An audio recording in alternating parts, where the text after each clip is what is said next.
Hello, welcome to my video tutorial. In this video I will show you how to enable and disable dark mode on Google Chrome on desktop.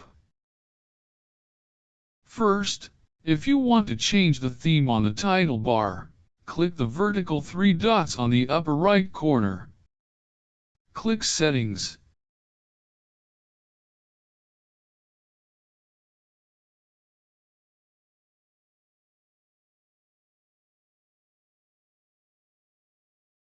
Click Appearance on the left and switch the mode to dark mode.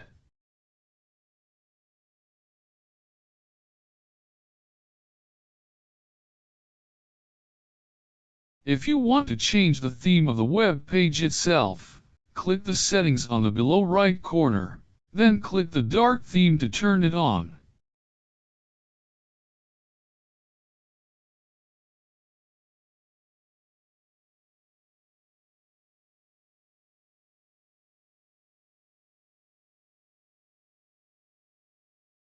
And that's pretty much it for how to enable and disable dark mode on Google Chrome on desktop.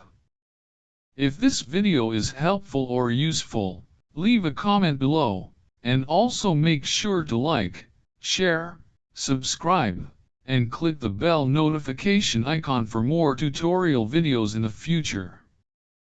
Thank you for watching this video tutorial, and have a good day.